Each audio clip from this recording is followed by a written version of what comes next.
welcome to another installment of the Fragments Silicon Reviews. 4 reviews up this week. The first of which is The Last Sunshine Rekindled, which, yes, this is a new version of a previously released title. I couldn't tell you what the differences are because, well, I never played or heard of The Last Sunshine until I got the PR materials for this Rekindled version not too long ago. What The Last Sunshine is a abstract shmup and roguelike hybrid, because of course it is. Like, rogue, one of the most common words in the indie lexicon. About the heat death of the universe. So it's got novelty on it, if nothing else. Play as the last stars of legend struggling against an onslaught of darkness. It's not exactly what the heat death of the universe is. It's more the lights are fading out than the darkness encroaching. But, this doesn't have anything to do with actual physics. But yeah, that's the basic premise for what is a, mechanically speaking, very solid twin stick shooter.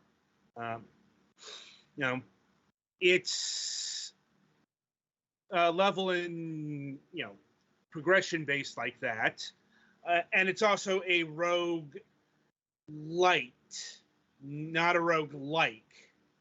That is to say, it does the thing of you get to unlock permanent abilities if you win and if you die, and you get stronger as you progress. And like I said, really the most striking thing about this game is its art style and premise.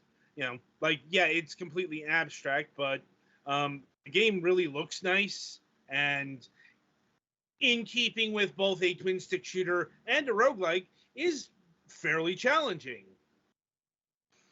That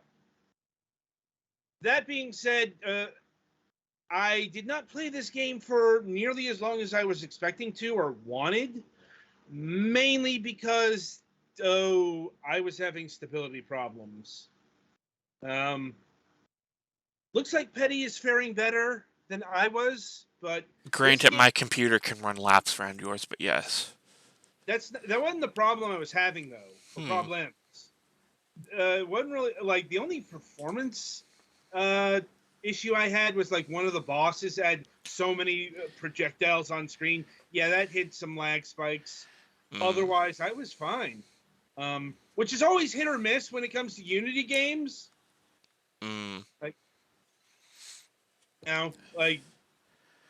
Talked about that in the past, but here, this was giving me some just downright weird problems. Like when I got the game pre-release, I believe. It was having problems registering my controller or any inputs at all at points. Like sometimes it would work, sometimes it would not work. That got fixed in a patch that I got. Unfortunately, when the patch came in, stability went through the fucking window because that game would just fucking crash randomly, or the graphics would stop working. Like instead of displaying, what you see on screen, it just go to a black screen. And fun. Yeah, I'm like I said, that's not performance. That's something else. Something's broken. Yeah, I'm like, I couldn't tell you what either. But just after the 4th crash, I'm just like, I'm done. It's also why I got Petty a copy of this game, so I could see if it was a me problem or if it was a game problem. And like I said, it looks more like it was a me problem. Granted, Petty hasn't been playing for very long. But just with that in mind, yeah, my experience with this was a bit limited, but I did get it about 2 hours in, which for a game like this is more than enough. Because, like I said, mechanically, it's not doing anything you haven't seen before.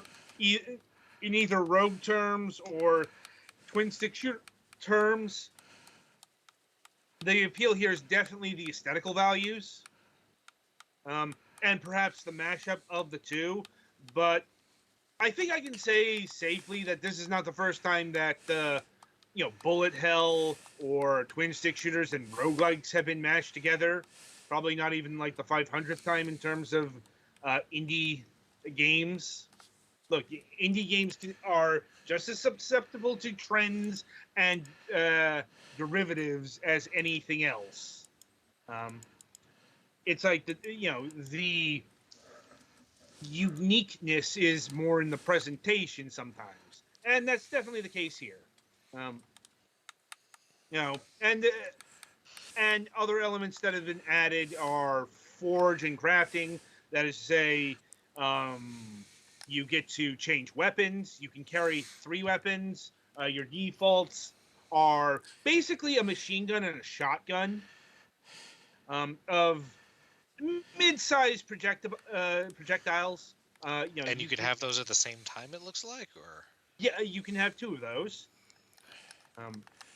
Because Betty seems to be machine gunning with intermittent shotgun bursts. Yeah, you can do that. You can get like a machine gun with smaller bullets, or you can get not exactly sure what weapon it would exactly correspond to, but a ring weapon that's more powerful, but doesn't have the rapid rate.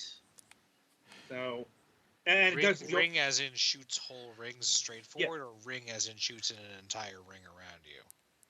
No, shoots actual like rings as bullets. Those are probably like a cannonball or whatever. Yeah, and it's got a upgrade system in a web format.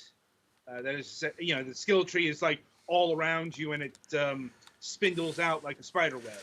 And different portions of the map are like accuracy, health, power, defense, and like in the diagonals, let's say, you get the combination of the two, and there are big and small spheres that unlock, and you unlock those with stardust that you collect by killing enemies or unlocking chests, that kind of thing.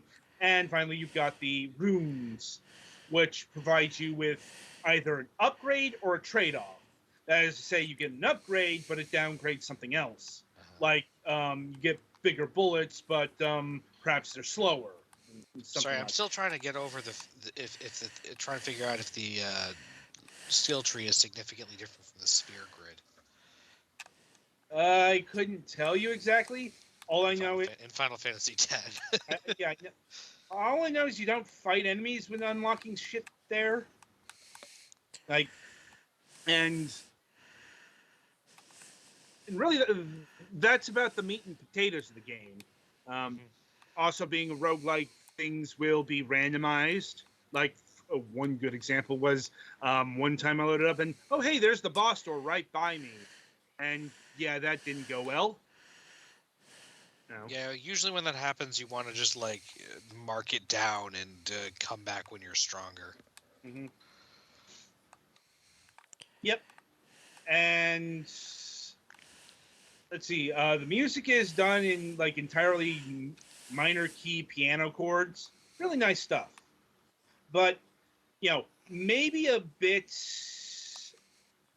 unusual for this kind of the genre. Not so much once again the aesthetical values that this game is going for. It matches well with what the graphics and the story and all that stuff, but when you usually play a twin stick shooter, you're used to maybe more intense music and techno music at that. Yeah.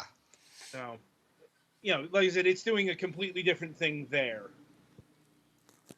Anyway, in terms of pricing, this game will clock in at $10. Is this worth $10? Provided that this game isn't giving you the problems that it gave me, yes, it's a very solid, maybe not amazing twin stick shooter, like not the next Geometry Wars, but it's still really good. Maybe you might if you're a fan of the twin stick shooter, oh yeah, and there's the big bomb attack that clears the screen. Almost forgot about that. The obligatory. Yeah. It does come helpful in situations because, yeah, once again, like a roguelike, this game can end you very quickly. So, but anyway, yeah, this game, like I said, solid 7 out of 10 affair on the arbitrary scale of arbitration. So, yeah, and any other questions, comments, or concerns about The Last Sunshine Rekindled? I think I'm good. Yeah, I'm good. Sorry, I'm still splitting my focus a little bit. Fair enough. Anyway, so yeah, that'll about do it for The Last Sunshine Rekindled. So be sure to tune in after the break as Petty Fan will be reviewing Music Racer Ultimate.